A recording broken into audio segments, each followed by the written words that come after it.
Hello అందరికీ నమస్కారం మిత్రులారా. ఈరోజు వీడియో వచ్చేసి రిచ్ డాడ్ అంటే ఎవరు, రిచ్ డాడ్ అంటే నిజంగా ధనవంతుడా, పూర్ డాడ్ అంటే నిజంగా పేదవాడా, రిచ్ డాడ్ గురించి పూర్ డాడ్ గురించి పూర్తిగా ఈ వీడియోలో తెలుసుకుందాం. ప్రతి ఒక్క తల్లిదండ్రులకి, నా జనరేషన్లో ఉన్న ప్రతి ఒక్క తల్లిదండ్రులకి ఈ వీడియో చాలా ఉపయోగపడుతుంది. ఈ వీడియో చివరి వరకు చూడండి. అలాగే నా ఛానల్కి ఫస్ట్ టైం వస్తే ప్లీజ్ సబ్స్క్రైబ్ చేయండి. ఈ వీడియో నచ్చితే లైక్ చేయండి, అలాగే కామెంట్ కూడా చేయండి. రిచ్ డాడ్ గురించి పూర్ డాడ్ గురించి పూర్తిగా ఈ వీడియోలో తెలుసుకుందాం. రాజు, రవి అని ఇద్దరు స్నేహితులు ఉండేవారు. వారి తల్లిదండ్రుల్లో రాజు తండ్రి బాగా ధనవంతుడు, రిచ్ డాడ్ అనమాట. అలాగే రవి తండ్రి బాగా పేదవాడు, పూర్ డాడీ. ఈ ఇద్దరు తల్లిదండ్రుల్లో ఒకరు ధైర్యంగా ఎలా ఉండాలో నేర్పించారు, రాజు తండ్రి. అలాగే రవి తండ్రి సురక్షితంగా ఎలా ఉండాలో నేర్పించాడు. వీటి మధ్య డిఫరెన్సెస్ ఏంటో చూద్దాం ఈ వీడియోలో. వీళ్ళిద్దరి మధ్య తేడా డబ్బు కాదు, వీళ్ళిద్దరి మధ్య తేడా వీళ్ళ మైండ్ సెట్, మనస్తత్వం అన్నమాట. ఇప్పుడు ఒక ఉదాహరణ చెప్తాను, జాగ్రత్తగా వినండి. ఇద్దరు స్నేహితులు ఉన్నారు. ఒకరు స్థిరమైన ఉద్యోగమే సర్వస్వం అని నమ్ముతారు, మరొకరు డబ్బు ఎలా పనిచేస్తుందో నేను నేర్చుకోవాలని చెప్పి నమ్ముతారు. ఇద్దరు సమానంగా కష్టపడి చదువుతారు, కానీ వారి జీవితాలు మాత్రం రకరకాల డైరెక్షన్స్ లోకి వెళ్తాయి. పూర్ డాడ్ ఇలా అన్నాడు, బాగా కష్టపడి చదువుకొని ఒక మంచి ఉద్యోగం సంపాదించు అని చెప్పి పూర్ డాడ్ చెప్తాడు.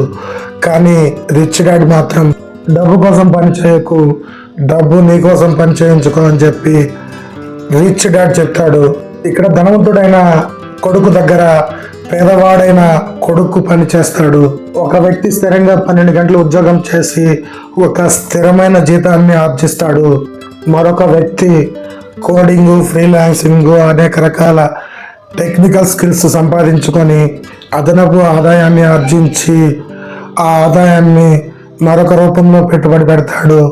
ఇక్కడ ఎవరైతే పెట్టుబడి పెడతారో అతను నిద్రపోతున్నప్పుడు కూడా అతనికి డబ్బును సంపాదించి పెడుతుంది. Financial education is must. మనకి స్కూల్స్లో సైన్స్ చెప్తారు, మ్యాథ్స్ చెప్తారు, హిస్టరీ చెప్తారు, కానీ డబ్బుని ఎలా హ్యాండిల్ చేయాలో చెప్పరు. ఇక్కడ ధనవంతుడైన రాజు తండ్రి డబ్బును ఎలా హ్యాండిల్ చేయాలో నేర్పిస్తాడు. ఆస్తులు, నగలు, స్థలాలు ఎలా కొనాలో నేర్పిస్తాడు. సంపదను ఎలా సృష్టించాలో నేర్పిస్తాడు. ఒక ఉదాహరణ ఏంటంటే, ఒక ఈఎంఐ రూపంలో ఒక ఖరీదైన కారును కొంటాడు. ప్రతి నెల అతని జీతం ఈఎంఐ రూపంలో హరిస్తుంది, మనశ్శాంతి లేకుండా చేస్తుంది. మరొక వ్యక్తి ఒక చిన్న ఫ్లాట్ను కొని అద్దెకి ఇస్తాడు, అతనికి ప్రతి నెల రెంట్ రూపంలో ఆదాయం వస్తుంది. ధనవంతులు ఆస్తులు కొంటారు, పేదవాళ్ళు అప్పులు కొంటారు. కేవలం ఎదుటి వారికి చూపించడం కోసమే ఖరీదైన కారు కొనడం. ఆస్తి అంటే ఏంటంటే గ్రాఫిక్ డిజైన్ కోసం, లేకపోతే వీడియో ఎడిటింగ్ కోసం ఒక ల్యాప్టాప్ కొనడం నిజమైన ఆస్తి.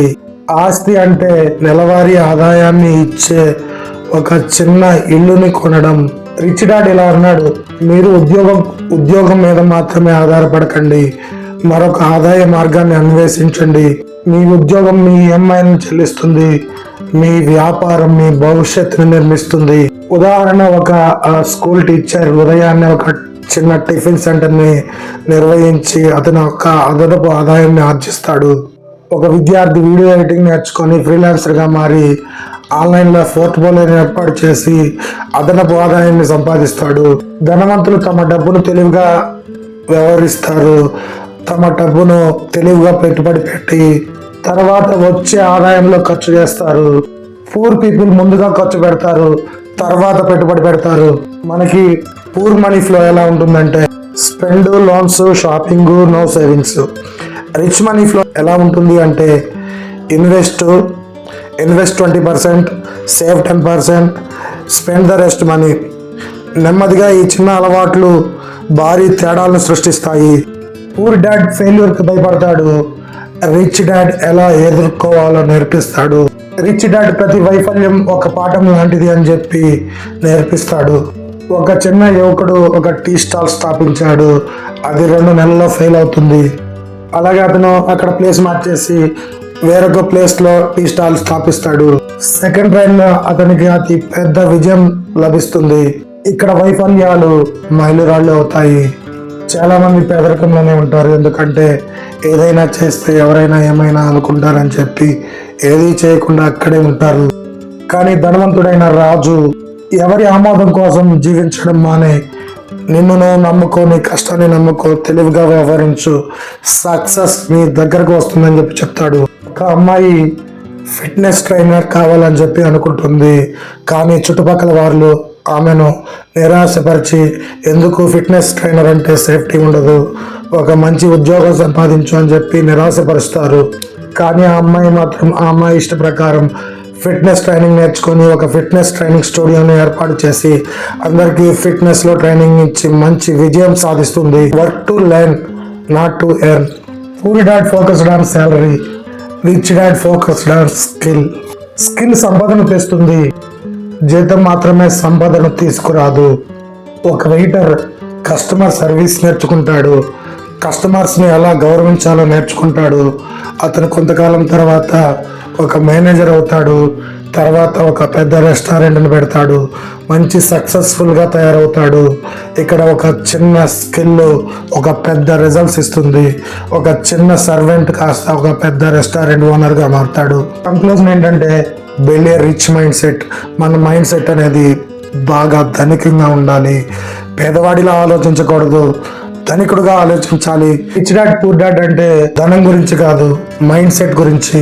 డబ్బు ఎలా పనిచేస్తుందో నేర్చుకో. ఆస్తులను నిర్మించుకుంటే, తెలివిగా పెట్టుబడి పెడితే, అలా అభివృద్ధి చెందితే ఎవరైనా ధనవంతులు అవుతారు. పెద్దగా కళలు కనండి, విభిన్నంగా పనిచేయండి. ఈ రోజే స్టార్ట్ చేయండి, మీ కళలను సాకారం చేసుకోండి. ఈ వీడియో నచ్చితే లైక్ చేయండి. అలాగే నా ఛానల్కి ఫస్ట్ టైం వస్తే please subscribe. Stay tune to Krish talks YouTube channel. Thank you.